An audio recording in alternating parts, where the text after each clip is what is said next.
Saudações, sejam bem-vindos à síntese informativa a esta dada altura.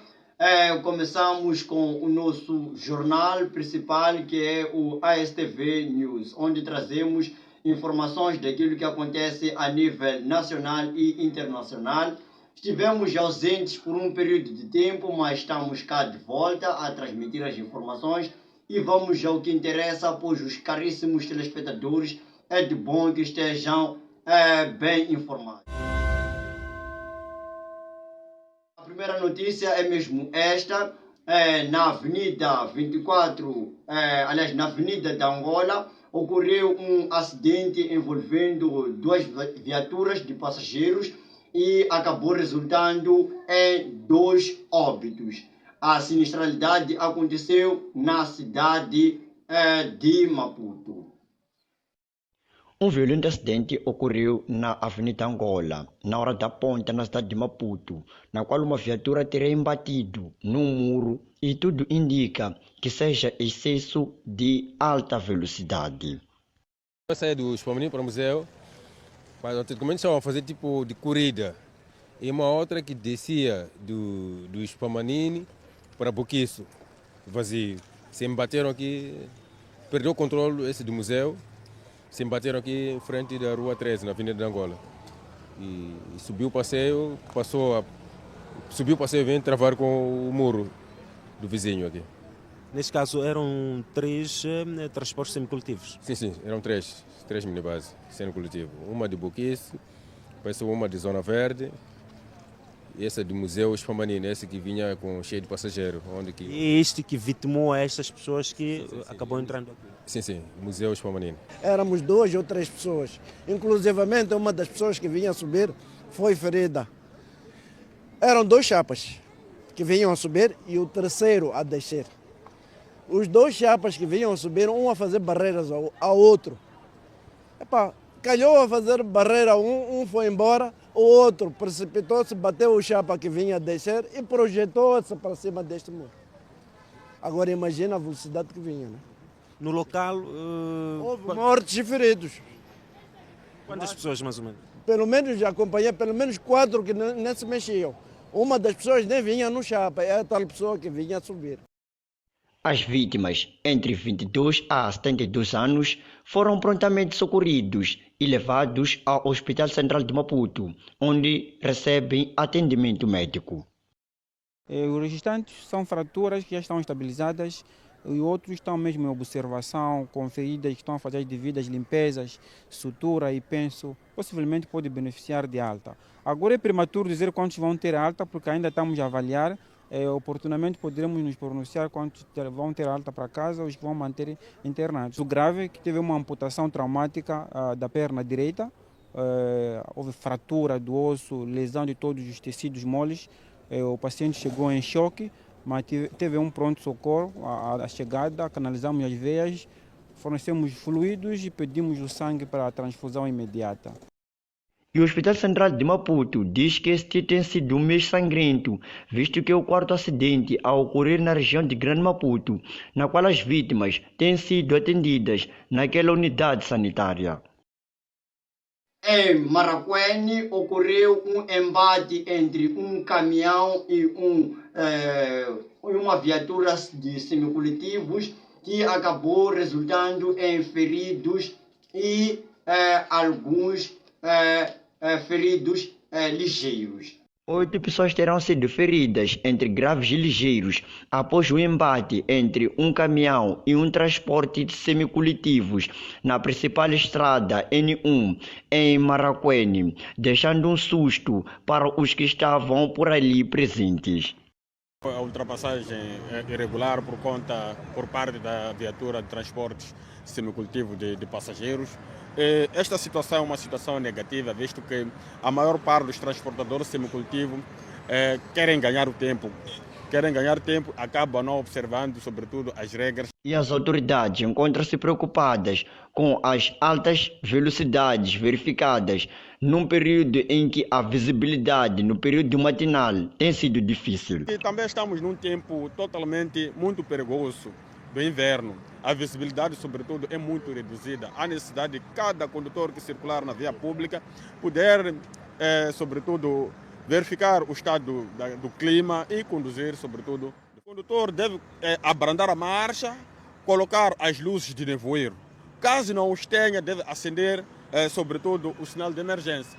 E também verificando que a visibilidade está sendo mais ainda reduzida, encostar, não é? Parar até que o tempo clareie e depois seguir. Vamos a outra notícia. O presidente da República, Daniel Chapo, empossou novos oficiais das Forças Armadas de Defesa de Moçambique, Polícia da República de Moçambique e também Serviço Nacional de Migrações. No mesmo âmbito, o chefe de Estado desafiou os novos empossados a trabalharem para pôr fim ao terrorismo na província de Cabo Delgado. Mexidas nas forças, a pensar numa nova dinâmica. São oficiais das Forças de Defesa e Segurança, com destaque para o vice-chefe do Estado-Maior-General das Forças Armadas de Defesa de Moçambique. O presidente da República, Daniel Chapo, quer soluções rápidas para os desafios atuais como o terrorismo, raptos, criminalidade organizada e transnacional, entre outros, que tiram o sossego dos moçambicanos. Exortamos-vos para o contínuo reforço da ética, deontologia e disciplina militares, com base na observância da legislação aplicável e que pautem no vosso trabalho. Os superintendentes principais da polícia, promovidos, já têm uma missão específica em setores chaves da força que deve garantir a manutenção da ordem, segurança e tranquilidade públicas. Estes oficiais vão dirigir respectivamente as áreas de pessoal e formação, da logística e finanças, da doutrina e ética policial e comandar a província de Gaza, a Polícia Costeira, Lacustre e Fluvial, o Teatro Operacional Especial de Afunge, a Unidade de Intervenção Rápida e a Escola Prática da Polícia de Matalana.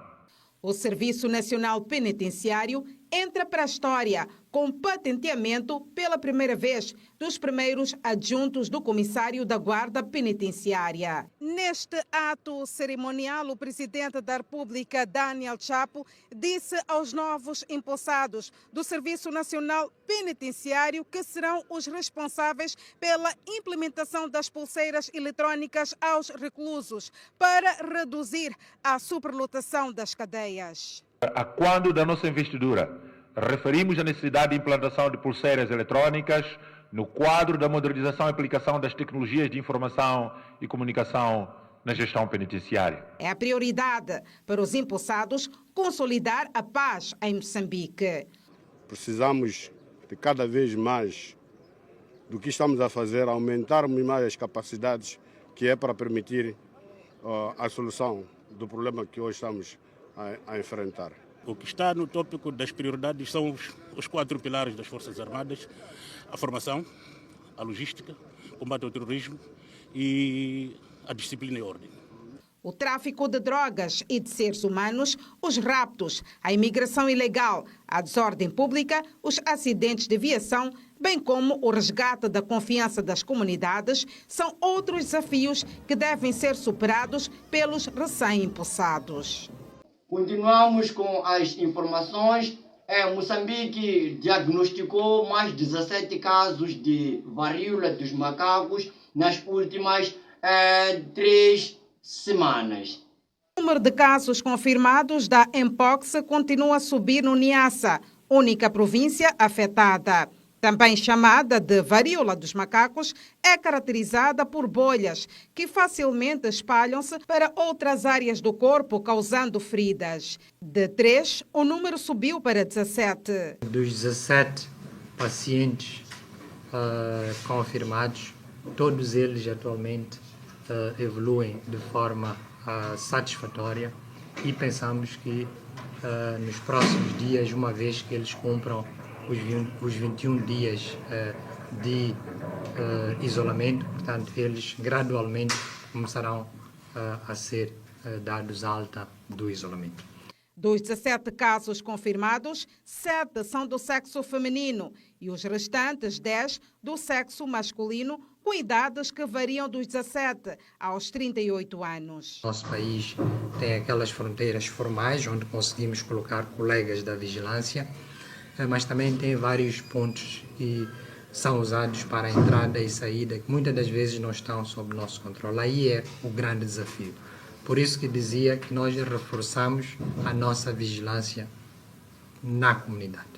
Contudo, as autoridades entendem que os casos ainda são reduzidos. Por isso, ainda não solicitou, junto da Organização Mundial da Saúde, lotes de vacina de prevenção. O que nós estamos a fazer é a avaliar a situação, a preparar, portanto, o dossiê para uma eventual, portanto, solicitação de vacinas, mas, como disse, a alocação de vacinas ao país irá depender da disponibilidade, portanto, ao nível global e da situação epidemiológica específica do país, comparando com as outras regiões, sobretudo do continente africano. Como medida preventiva, recomenda-se o reforço da higiene individual e coletiva, como evitar o contacto físico com pessoas infectadas e animais contaminados, limpar e desinfetar superfícies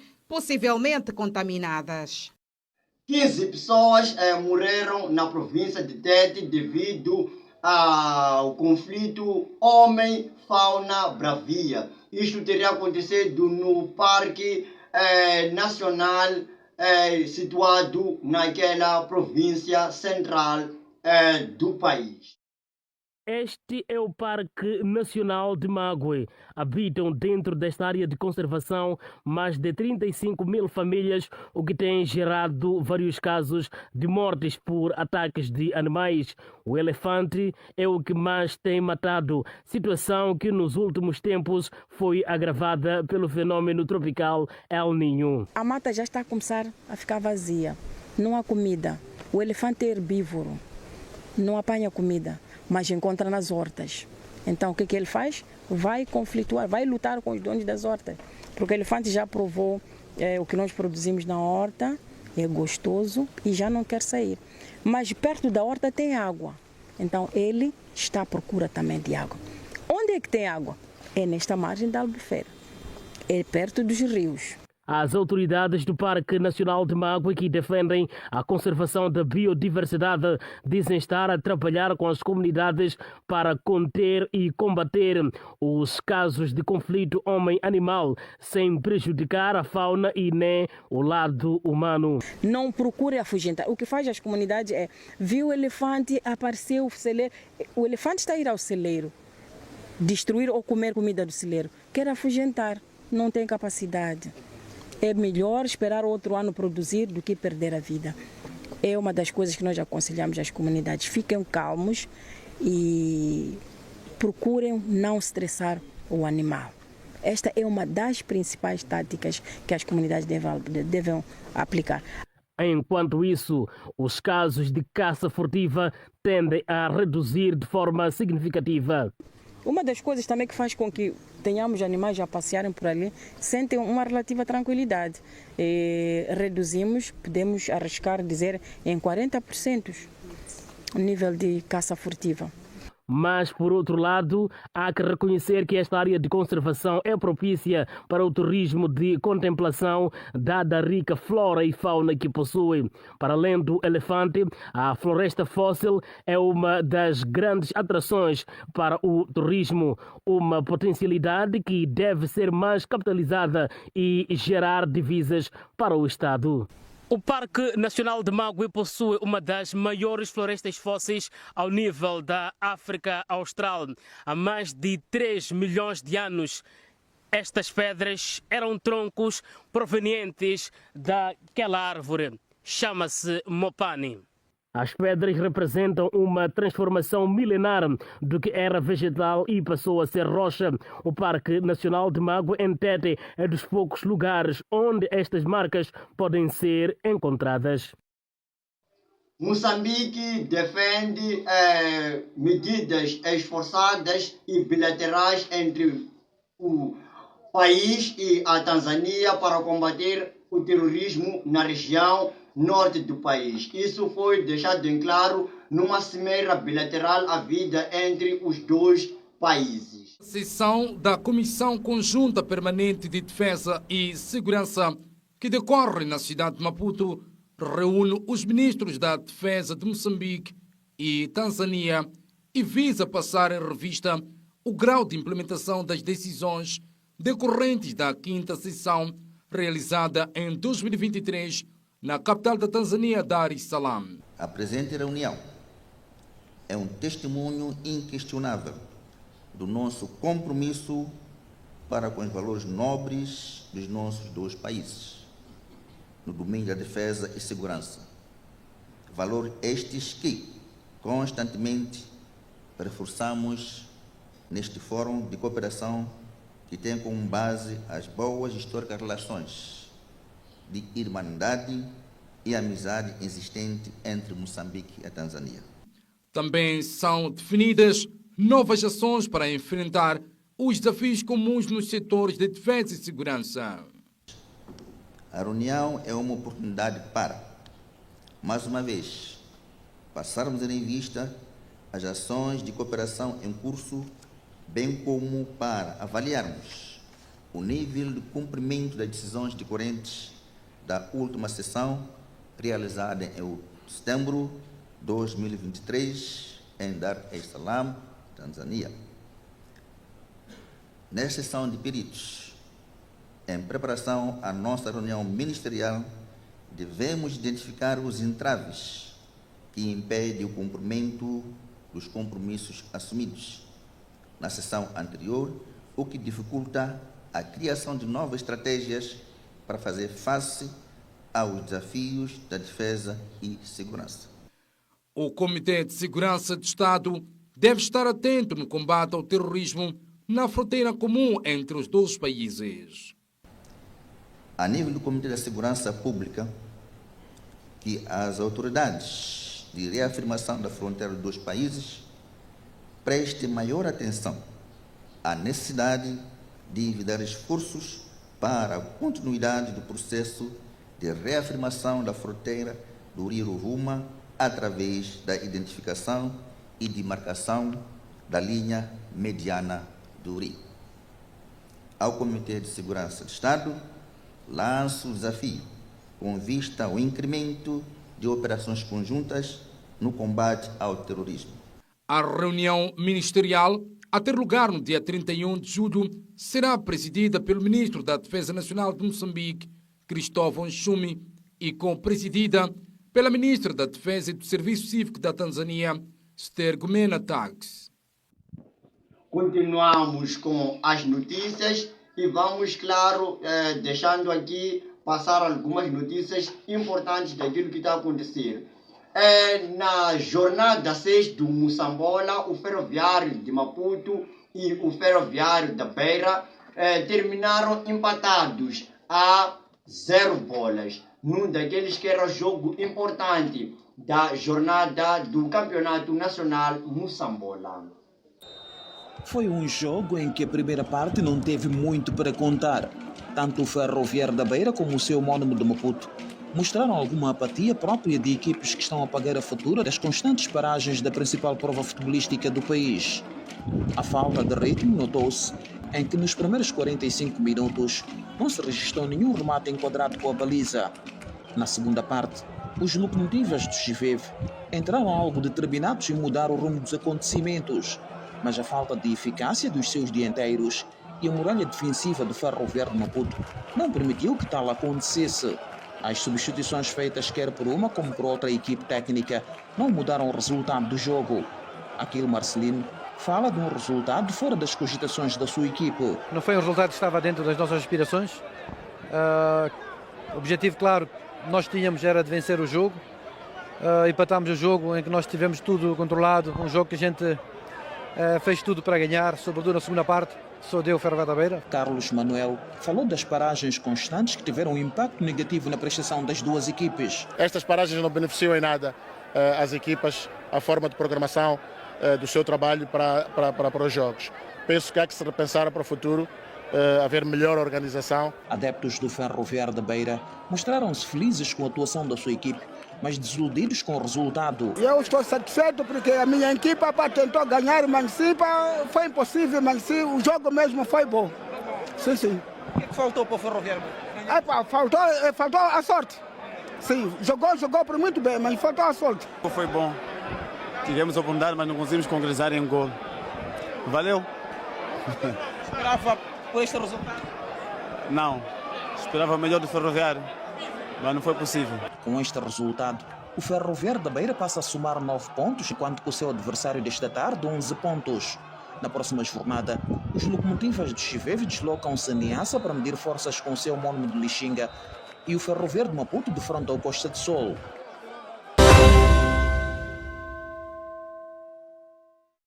Escreveu o Al Nasser na rede social X, acompanhado de um vídeo curto do avançado. Estou aqui para divertir-me e ganhar juntos, disse o jogador de 25 anos de idade. Nenhum dos clubes revelou detalhes financeiros do negócio, mas a imprensa britânica avançou que a transferência pode custar até 58,17 milhões de dólares, incluindo uma taxa inicial de 26,2 milhões mais 17,5 milhões em possíveis crescimentos. Félix mudou-se do Benfica para o Atlético de Madrid em 2019, aos 19 anos, e depois foi emprestado ao Chelsea na época 2022-2023, antes de ser cedido ao Barcelona na temporada seguinte. Passou a ser jogador do Chelsea em definitivo em agosto de 2024. Após apenas 6 meses, o Chelsea emprestou o avançado ao AC Milan, antes da sua mais recente transferência para a Arábia Saudita.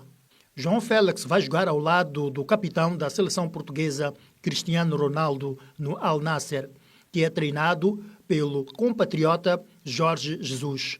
O clube defronta o Al Ittihad nas meias finais da Supertaça Saudita, a 19 de agosto. 5 bombeiros morreram em Portugal devido aos incêndios. Os mesmos teriam morrido a combater os incêndios naquele país europeu.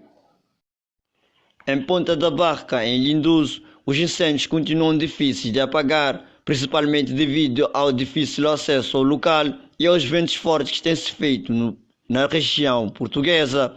O Reino de Espanha teria enviado 5 aviões para combater os incêndios, mas a situação continua deficitária. 5 bombeiros teriam contraído ferimentos e alguns morreram devido à situação na região. Isso teria acontecido na região da A3, na região de Valiza, em Portugal. E para fechar a nossa síntese informativa, fechamos com a seguinte notícia. Embaixadores, ministros e alguns senadores brasileiros estão de viagem para os Estados Unidos para manter um encontro com o presidente dos Estados Unidos para negociar as tarifas aduaneiras e alfandegárias entre os dois países. Com vista a evitar tarifas pela parte dos Estados Unidos da América, o governo brasileiro enviou 8 senadores àquele país norte-americano para uma negociação séria para evitar as sanções tarifárias impostas pelo governo norte-americano. De referir que o Brasil, para exportar seus produtos para o país norte-americano, deve ter uma taxa de 50% dentro do território norte-americano. E isso, para o governo de Brasília, é algo inaceitável. Por isso que foram enviados diplomatas e senadores para negociar este termo.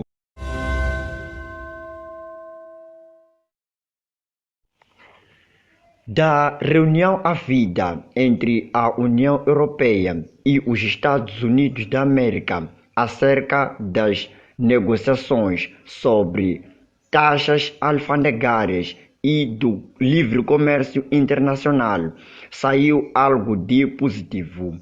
Desta reunião, a Europa está isenta de pagar a taxa outrora reivindicada para o bloco europeu, passando assim a pagar uma taxa de 15%.